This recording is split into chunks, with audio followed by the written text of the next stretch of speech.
In the annals of financial history, there are numbers that make sense, numbers that represent profit, loss, GDP, or debt, and then there are numbers that defy gravity.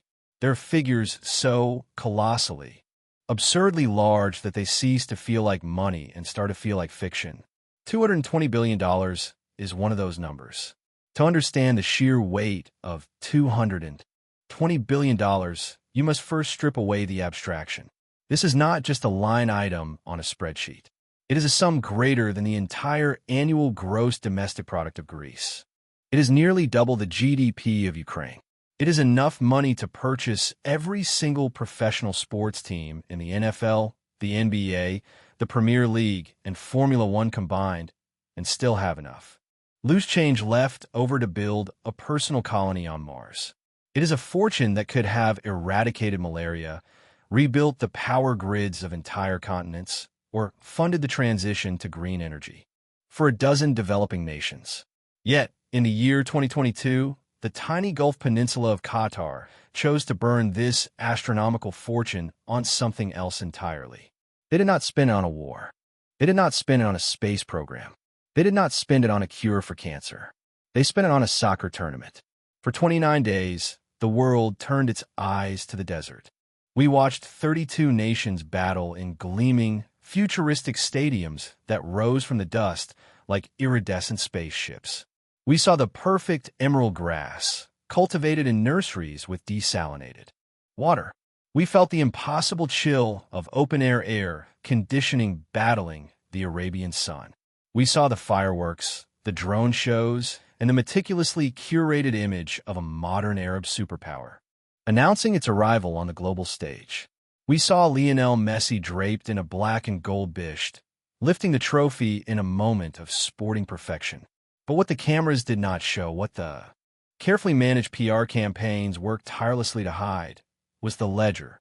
Beneath the polished marble of the VIP boxes and the roaring crowds lies a financial black hole so dense it warps the very fabric of economic logic. This was not just a sporting event. It was the most expensive public relations campaign in the history of human civilization.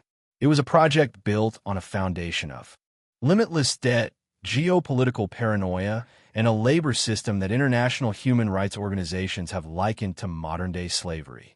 When the final accounting is done, the 2022 Qatar World Cup cost more than every other World Cup and Olympic Games in history combined. Russia spent $11 billion in 2018. Brazil spent $15 billion in 2014. Qatar spent $220. Where did that money go? How does a nation with a citizen population smaller than Wichita, Kansas, justify incinerating $250 billion on 8 stadiums that it does not need? And now that the fans have gone home, the confetti has been swept away, and the influencers have boarded their flights to Dubai, what is left behind in the silence of the desert? This is not a story about offside traps, penalty shootouts, or golden boots. This is a story about the weaponization of wealth. It is an autopsy of sports washing on a planetary scale. It is an investigation into how natural gas revenue was transmuted into soft power and the staggering human and economic cost of buying the world's attention. Today, we are traveling to Doha to uncover the financial architecture of the most expensive party ever thrown. We are following the petrodollars from the North Field gas reserves to the pockets of FIFA officials to answer the ultimate question: was it worth it? To understand why Qatar would spend such a grotesque amount of money on a 4-week tournament, you cannot look at the economics of sport. In a rational market, this project is a disaster. But Qatar is not a rational market player. It is a geopolitical survivor playing a game of high-stakes poker with the world's most powerful nations. To understand the World Cup, you must first understand what Qatar is, and more importantly, what it was. Look at a map of the Persian Gulf. Qatar is a small thumb of land jutting out from the massive Arabian Peninsula, surrounded by the warm, saline waters of the Gulf. For centuries, it was a quiet backwater, a land of pearl divers and Bedouin tribes struggling against the harsh climate. It was poor, it was isolated, and it was irrelevant. But beneath the sand and the shallow waters lay a geological lottery ticket, the North Field. Discovered in the 1970s, the North Field is the world's largest non-associated natural gas field. At the time, gas was considered a nuisance byproduct of oil drilling. But in the 1990s, under the visionary and ruthless leadership of the then Emir, Sheikh Hamad bin Khalifa Al Thani, Qatar made a strategic pivot that would change the course of history. While their neighbors in Saudi Arabia and the UAE were obsessed with crude oil, Qatar bet the house on liquefied natural gas, or LNG. They borrowed heavily to build the infrastructure to supercool gas in a liquid, allowing it to be shipped anywhere in the world. It was a gamble of epic proportions, and it paid off with unimaginable returns. As the world became thirsty for cleaner energy, Qatar became the tap. By 2010, this tiny peninsula had the highest per capita income on the face of the earth. They were drowning in cash. They had more money than they could ever spend, invest, or give away. But in the ruthless geopolitics of the Middle East, money creates a specific kind of anxiety. Qatar is geographically tiny. It is sandwiched between two regional giants, Saudi Arabia to the west and Iran to the north. It is a small fish in a tank of sharks. The ruling Al Thani family looked at history and saw a terrifying precedent. They looked at Kuwait. Kuwait was small, Kuwait was rich, and Kuwait was invaded by Iraq because it lacked the global alliances to protect itself. The Al Thanis realized that their survival depended on visibility. Being rich wasn't enough. They had to be indispensable. They had to be famous. They needed soft power. This brings us to the Qatar National Vision 2030. The strategy was simple by relevance. They founded Al Jazeera to control the media narrative of the Arab world. They bought Harrods in London to capture the imagination of the Western elite. They bought the Shard. They poured billions into Barclays Bank. They bought Paris Saint-Germain Football Club and signed the world's most expensive players, Neymar and Mbappe. And then they set their sights on the ultimate prize, the one event that stops the world, the one event that commands the attention of 4 billion people simultaneously, the FIFA World Cup. The bid for the 2022 World Cup was never about a love for football. Qatar has no deep footballing history. Its summer temperatures hit 120 degrees Fahrenheit, making outdoor sports physically dangerous, if not impossible. It lacked the hotels, the transport network, and the stadiums. It lacked the population to fill those stadiums. In a rational world, their bid was a non-starter. It was technically the highest risk bid in FIFA history. But FIFA is not a rational organization. It is a transactional one. In December 2010, in a conference hall in Zurich, the disgraced FIFA president Sepp Blatter opened a white envelope.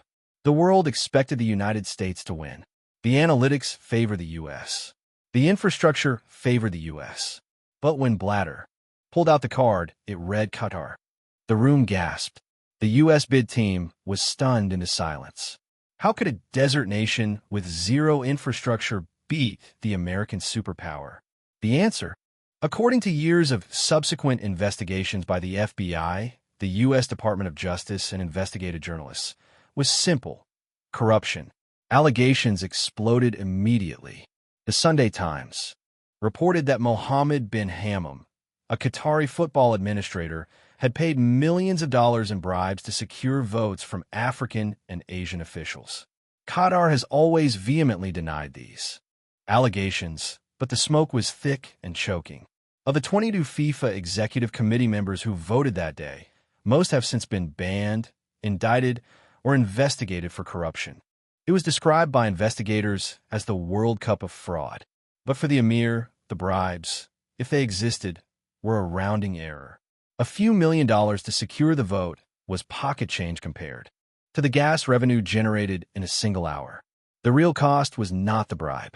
The real cost was the promise he made to the world. He promised to build a new country.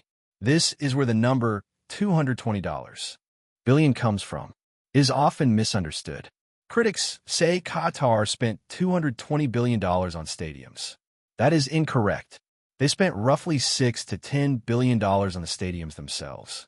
The rest, over $200 billion, went into terraforming the nation. They had to build a brand new metro system from scratch, drilling through the desert rock to create a network costing $36 billion. They had to build a new international airport costing $17 billion. They had to build 100 new hotels. They effectively had to build an entire new city, Lusail, out of the desert dust to host the final match. This was nation-building on steroids, accelerated by a hard, immovable deadline. The World Cup was the gun to their head, forcing them to modernize their infrastructure in a decade instead of a generation. It was a vanity project fueled by an infinite credit card limit, designed to announce Qatar's arrival as a global superpower. The vision was grand. The ego was colossal. But the execution would require blood. The timeline was impossible. When the bid was won in 2010, Lusail, the city that would host the final, did not exist. It was a patch of sand. The metro did not exist. The stadiums were merely artistic renders on a computer screen. Qatar had 12 years to build what took other nations a century. To achieve this, they needed an army. But Qatar's population is tiny, only about 300,000 actual citizens. They're the aristocracy of the peninsula. They do not pour concrete. They do not weld steel in the midday sun. To build the dream, Qatar had to import the world. They initiated one of the largest migrations of labor in human history. Hundreds of thousands of men flew in from the poorest corners of the globe: Nepal, India, Bangladesh, Pakistan, the Philippines, and Kenya. At the peak of construction, the population of Qatar swelled to nearly 3 million people, with migrant workers making up 90% of the workforce. The demographic balance of the country shifted radically. It became a nation of transient men, living in labor camps on the periphery of the glittering city they were building. This brings us to the dark heart of the Qatari economic miracle, the Kafala system. To understand the economics of the World Cup, you cannot use Western labor models. You must look at Kafala. Under this legal framework, a worker's immigration status was legally bound to an individual employer or sponsor, known as a kafil. It was a system of total control. Workers could not change jobs without their employer's permission. In many cases, they could not even leave the country without an exit permit signed by their boss. The exploitation began before they even arrived. Recruitment agencies in their home countries charged extortionate recruitment fees, ranging from $1,000 to $4,000 for a man from rural Nepal. This is a fortune. They took out loans at predatory interest rates, selling family land or jewelry just to buy the right to work. They arrived in Doha already in debt bondage. They were trapped. If they complained, they would be fired and sent home, defaulting on their loans and destroying their families' futures. So they worked. They worked in conditions that defy description. The construction sites operated 24 hours a day, 7 days a week. The country garden speed we witnessed in the Chinese property boom was nothing compared to the World Cup speed in Doha. Stadiums rose from the sand like alien artifacts. The architectural ambition was staggering. The Lusail iconic stadium, designed by Foster Plus Partners, was clad in gold, resembling a traditional Arab bowl. Stadium 974 was an engineering marvel built entirely from shipping containers, designed to be deconstructed after the event. The Al Janoub Stadium, designed by the legendary Zaha Hadid, mimicked the sails of a dhow boat. They were beautiful, they were innovative, and they were deadly. The human cost of this speed was catastrophic. In February 2021, the Guardian newspaper released a bombshell investigation that shook the world. By cross-referencing government data from the workers' home countries, they calculated that more than 6,500 migrant workers from 5 South Asian countries had died in Qatar since it won the right to host the World Cup. That is an average of 12 deaths a week, every week for a decade. Qatar furiously disputed these numbers. They argued that the figure included all deaths, not just construction accidents, and that the mortality rate was within a normal range for the population size. They claimed only 3 people died in Work-related accidents at World Cup stadiums. But the devil is in the definitions. Human rights groups pointed to heat stress as a silent, unrecorded killer. The wet bulb globe temperature in Qatar during the summer is lethal. Men working 12-hour shifts in extreme humidity were dying of cardiac arrest in their sleep. Their bodies, exhausted and dehydrated, simply shut down. The Qatari corners would label these deaths as natural causes or cardiac failure. By categorizing them as natural, the construction companies and the state were absolved of liability. They did not have to pay compensation to the widows and orphans left behind in Kathmandu or Dhaka. The natural causes classification was a financial shield, saving the project millions in insurance payouts while hiding the true toll of the construction. The cost of the World Cup was not just measured in rials or dollars. It was measured in kidneys destroyed by dehydration and hearts that stopped beating in crowded dormitories and in the broken futures of families across South Asia. This was the foundation upon which the greatest show on earth was built. Beyond the human toll, the financial overruns were spiraling out of control. Building in a desert is incredibly expensive. Qatar has no steel. It has no timber. It has no stone. Everything had to be imported. The logistics were a nightmare. Then, in 2017, the geopolitical nightmare scenario came true. Saudi Arabia, the UAE, Bahrain, and Egypt severed diplomatic ties with Qatar and imposed a blockade. They closed the land border, the only land border Qatar has, and shut down airspace. This was the Gulf crisis. Overnight, the supply chain for the World Cup was severed. 40% of Qatar's food and a massive amount of construction materials came through that Saudi border. The World Cup project was on the brink of collapse. But this is where the deep pockets theory comes into play. A normal nation would have folded. Qatar simply bought its way out of the problem. They airlifted thousands of dairy cows into the desert to secure their milk supply. They opened new shipping routes to Turkey and Iran. They paid a premium on everything to keep the materials flowing. The blockade, intended to crush Qatar, only accelerated their spending. They were willing to pay any price to ensure the lights stayed on. The cost of materials skyrocketed. The inflation premium on the project was colossal. But for the Al Thani family, money was no object. Failure was the only thing they could not afford. They were building a fortress of legitimacy, and every stadium piling driven into the ground was an act of defiance against their neighbors. The tournament kicked off in November 2022. It was a spectacle of impossible scale. The opening ceremony featured Morgan Freeman narrating a story of unity on a stage that looked like a spaceship.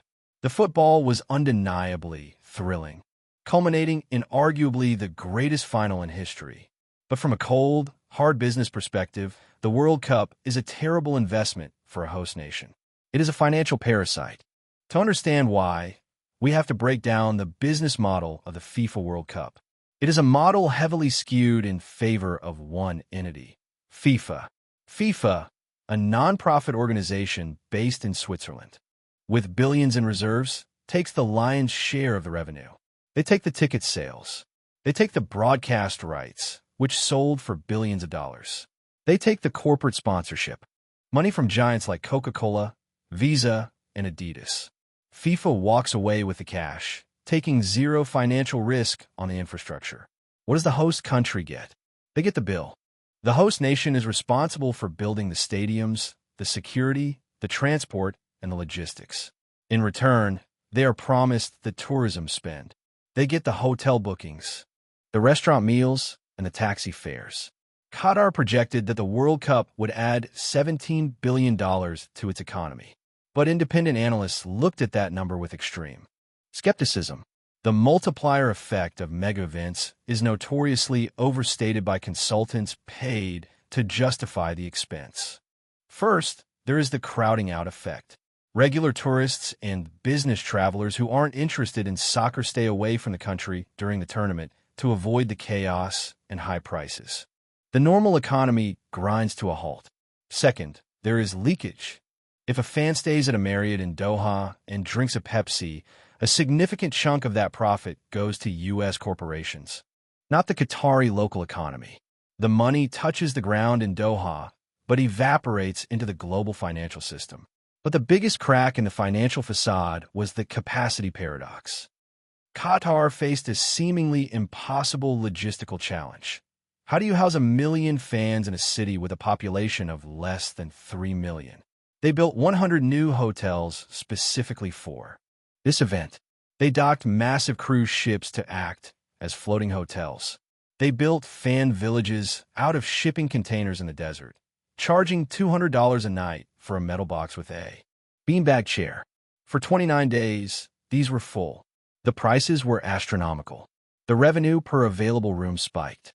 But a hotel is a 30-year asset. What happens on day 30?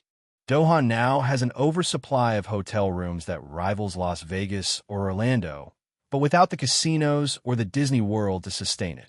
Occupancy rates plummeted post-tournament. The revenue per available room, RevPAR, crashed. These hotels are now bleeding cash, requiring constant maintenance, staffing, and air conditioning while sitting half empty. The legacy of the World Cup is a hospitality sector on life support, likely requiring state bailouts or facing mass closures. Then there are the stadiums, the white elephants. Maintaining a world-class stadium costs millions of dollars a year. You need to water the grass in the desert, run the AC systems to prevent mold in the humidity, pay security, and clean the dust. In Europe, stadiums are used weekly by club teams with massive fan bases. The Allianz Arena in Munich is full every weekend. Qatar's domestic league, the Qatar Stars League, is small. The average attendance for a match is often a few hundred people, sometimes less than the number of players on the field. They do not need 8 massive 40,000-seat stadiums. It is like building a cathedral to host a book club. Qatar promised to recycle the stadiums. They pledged to dismantle the upper tiers of some arenas and donate the seats to developing nations in Africa. Stadium 974, the one made of shipping containers, was supposed to be completely disassembled and shipped elsewhere immediately after the round of 16. It was a beautiful sustainability narrative. But as of today, the reality is far messier. Dismantling a stadium is incredibly expensive. Shipping it is expensive. Finding a developing nation that actually wants a high-maintenance stadium and can afford to reassemble it is difficult. So, the stadiums sit there. They are monuments to excess, eating money just to exist. They're the most expensive lawn ornaments in history. The debt situation is unique here. Unlike Sri Lanka or Greece, Qatar paid cash for much of this. They didn't borrow from the IMF. They used their sovereign wealth fund. So, they're going to go bankrupt in the traditional sense. They won't default. The gas is still flowing and the prices are high. But opportunity cost is the real killer. That $220 billion came from finite resource. Natural gas will eventually run out, or the world will move on to renewables. That money was the heritage of future generations of Qataris. It could have been invested in a diversified sovereign wealth portfolio, like Norway's oil fund, generating compound interest for eternity. It could have bought Apple or Alphabet, or transformed Qatar into a global hub for medical research. Instead, it was sunk into depreciating assets, concrete, steel, and a 4-week party. The return on investment, ROI, for the World Cup, in strictly financial terms, is horrific. It is arguably the worst ROI of any project in the history of finance. If you spent $220 billion to generate a projected $17 billion in economic activity, you have effectively destroyed over $200 billion of value. You have burned capital on a bonfire of vanity. Of course, the Qataris argue that the ROI isn't financial, it's geopolitical. It's about brand recognition. It's about insurance against invasion. It's about putting Qatar on the map so firmly that it can never be erased. But is a brand worth $250 billion? Is a logo on a TV screen worth the lives of thousands of workers? The collapse of the Qatar World Cup wasn't a sudden explosion. It is a slow, quiet fade into irrelevance. When the final whistle blew and Argentina lifted the trophy in that spectacular final, the world's attention instantly shifted. The caravans of journalists packed up their cameras. The influencers flew home to Dubai, London, or Los Angeles. The geopolitical spotlight that Qatar paid so dearly for turned off. What remains is the post-event hangover. Walk through the Lusail district today. It is a marvel of engineering, a city of the future rising from the sand. It has wide boulevards, gleaming towers, and a marina filled with yachts. But it feels sterile. It is a sim city built for a simulation that has ended. The wide boulevards are quiet. The metro trains run, mostly empty during the day. It is a city searching for a soul. It was built for a moment, not for a life. Then there is the reputational damage. Qatar wanted soft power. They wanted to be seen as modern, progressive, and welcoming. They wanted to be the bridge between East and West.